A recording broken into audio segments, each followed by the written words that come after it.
Then Josiah celebrated the Passover to Yahweh in Jerusalem, and they slaughtered the Passover animals on the 14th day of the first month. And he caused the priests to stand in their responsibilities and strengthened them in the service of the house of Yahweh.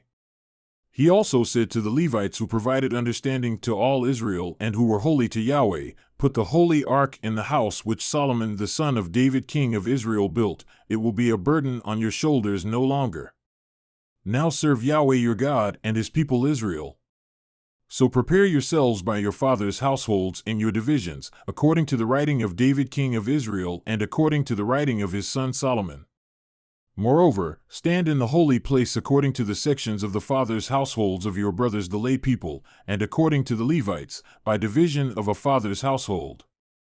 Now slaughter the Passover animals, sanctify yourselves and prepare for your brothers to do according to the word of Yahweh by the hand of Moses."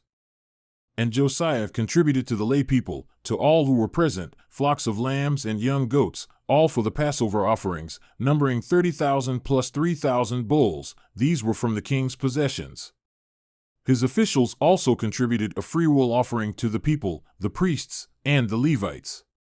Hilkiah and Zechariah and Jehiel, the officers of the house of God, gave to the priests for the Passover offerings 2,600 from the flocks and 300 bulls.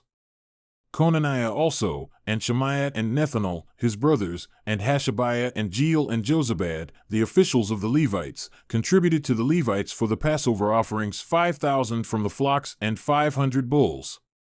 So the service was prepared, and the priests stood at their stations, and the Levites by their divisions according to the king's commandment.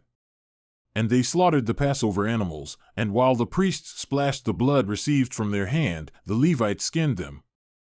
Then they took away the portions for the burnt offerings that they might give them to the sections of the fathers' households of the lay people to bring near to Yahweh, as it is written in the book of Moses. They did this also with the bulls. So they roasted the Passover animals on the fire according to the legal judgment, and they boiled the holy things in pots, and kettles, and pans, and carried them speedily to all the lay people.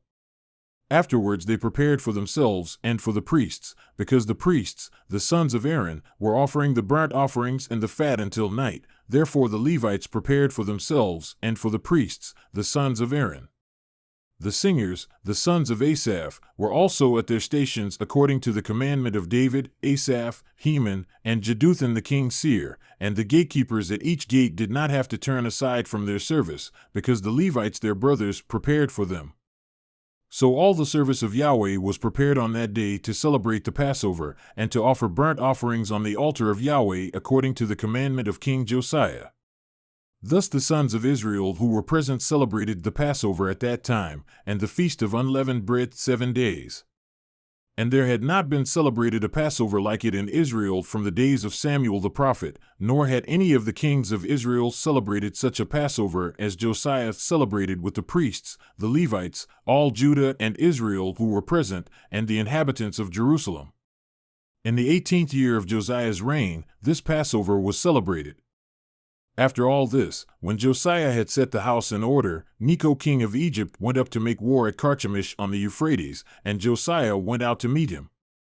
But Necho sent messengers to him, saying, "What have I to do with you, O king of Judah?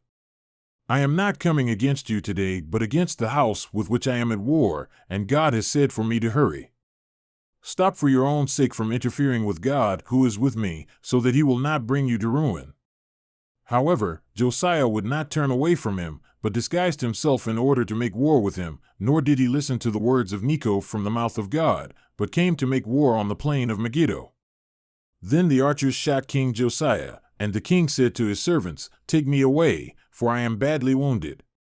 So his servants took him out of the chariot and drove him in the second chariot which he had, and brought him to Jerusalem where he died, and he was buried in the tombs of his fathers. And all Judah and Jerusalem mourned for Josiah. Then Jeremiah chanted a lament for Josiah. And all the male and female singers speak about Josiah in their lamentations to this day. And they made them a statute in Israel. Behold, they are also written in the Lamentations.